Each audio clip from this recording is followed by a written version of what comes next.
మేము అధికారంలోకి వస్తే జగన్మోహన్ రెడ్డి గారు ఇచ్చిన సంక్షేమానికి మించి ఇస్తాం, ఆ సంక్షేమానికి మించి ఇచ్చే బాధ్యత నేను తీసుకుంటాను అని ఒకరు, జనసేన అధ్యక్షులైతే ఇప్పించే బాధ్యత నేను తీసుకుంటాను అని ఒకరు పోటీపడి మరీ ప్రజలకు హామీ ఇచ్చారు.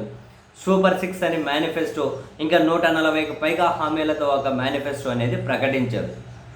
జగన్ ఇచ్చిన ప్రతి సంక్షేమ పథకాన్ని కొనసాగిస్తాం, అధికారంలోకి వస్తే అంతకు మించిస్తాం. వాలంటీర్లకు 5,000 ఉన్న గౌరవ వేతనం 10,000కి ఇస్తాం. ఇటువంటివి చాలా. అధికారంలోకి వచ్చి సంవత్సరం తిరిగేసరికి ఇవన్నీ నమ్మి ఓట్లేసిన ప్రజలు ఎవరైనా ఉంటే, ఇవన్నీ నమ్మి ఓట్లేసిన వాళ్లకు దిమ్మ తిరిగి బొమ్మ కనిపిస్తోంది. నెత్తిన చేయి పెట్టుకొని కుయ్యో ముర్రో జగన్ ఉన్నప్పుడైనా ఏదో ఒక రూపంలో డబ్బులు వస్తూ ఉండే, బతుకు తెరువు పనికొస్తూ ఉండే, ఆవులు కొనుక్కుంటుమి, బర్రెలు కొనుక్కుంటుంటివి, చిన్న అంగిడి పెట్టుకుంటుంటివి, కూరగాయలు అమ్ముకుంటుమి, దుప్పుడు పంట పెట్టుకొని ఒట్టి కొబ్బరి అమ్ముకుంటుమి, ఏదో ఒకటి జరుగుతుండే. అరే మన పిల్లలు చదువుకుంటే హాస్టల్ ఫీజు కడుతుండే, స్కూల్ ఫీజు కడుతుండే, అదే కాలేజ్ ఫీజు కడుతుండే, మన పిల్లలు బడికి వెళ్తే డబ్బులు ఇస్తుండే, మధ్యాహ్నం మంచి తిండి పెడుతుండే, ఆడ మంచిగా టాయిలెట్లు కట్టించిండే, ఇంగ్లీష్ చదువు చదువుతుండే, ట్యాబులు ఇస్తుండే, అది ఇస్తుండే, ఇది అన్నీ అవుతుండే. అన్నీ కోల్పోయాం కదరా బాబోయ్ భగవంతుడా అని నెత్తిన చేయి పెట్టుకొని ఎడుగుతూ ఉన్నారు. జగన్మోహన్ రెడ్డి గారు చిన్నపిల్లలకి చెప్పినట్టు చెప్పే కదరా అయ్యా అని.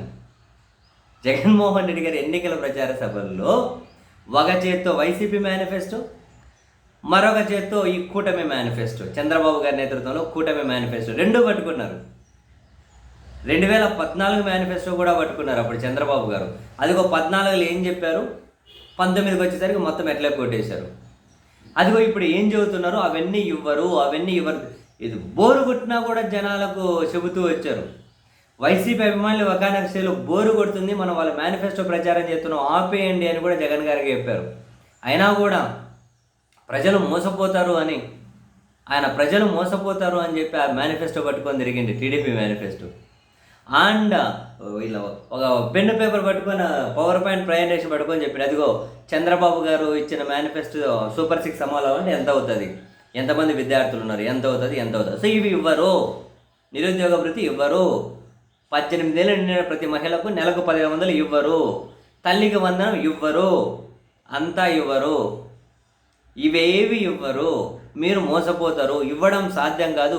ఇచ్చేటట్లు అయితే నేనే ఇచ్చేవాడిని, మీకు ఇచ్చినటువంటి నేను నవరత్నాల పేరుతో అన్నీ ఇచ్చాను, అంతకు మించి కూడా మీకు నేను మేలు చేశాను.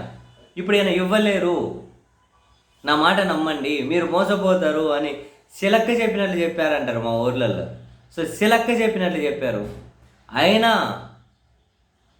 నా జగన్ మాటలు వినకుండా చంద్రబాబు మాటలు విని ఓట్లేసిన వాళ్ళు నెత్తిన చేయి పట్టుకొని ఏం చేస్తారు. ఇప్పుడు ₹1 ఏ రూపాయలు పింఛన్ వచ్చే వాళ్ళకి పింఛన్ వస్తుంది, తల్లికి వందనం, రకరకాల రెస్ట్రిక్షన్స్, ఎంతమందికి వస్తారో తెలియదు. ఇంకేం ₹1 ఏ రూపంలోనూ జనానికి డబ్బులు పోదు. వాళ్ళు అంతకుముందే సంకేతాలు ఇచ్చారు, సోమరిపోతులను చేయాలి ప్రజలను, జగన్ బిచ్చగాళ్ళని చేస్తున్నాడు, సోమరిపోతులను చేస్తున్నారు అని. కానీ ఇప్పుడేమో చంద్రబాబు సార్ P4 అని ఎవరో డబ్బున్న వాళ్ళ దగ్గర మహిళలకు ఎవరికో ఇప్పిస్తారట సారు.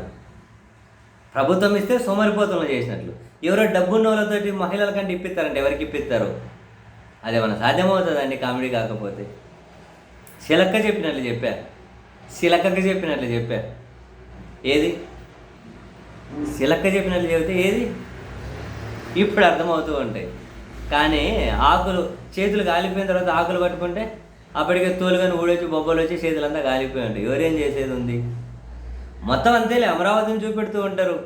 అమరావతిని చూసి కడుపు నింపుకోండి బ్రహ్మాండంగా. రాయలసీమలో ఈ మారుమూల ఉన్నోళ్ళు, ఉత్తరాంధ్రలో ఆ మూలమూల ఉన్నోళ్ళు, అట్లా గోదావరిలో ఇట్లా నెల్లూరు మొత్తం అమరావతిని చూసి దాన్ని చూసి రోజు తూర్పు తిరిగి ఇట్లా దండం పెట్టుకుంటూ పోండి. అమరావతిని చూసి ఏం చేసేది? అంతా దాని ప్రమోషన్కే సరిపోతుంది 4 ఏళ్ళు.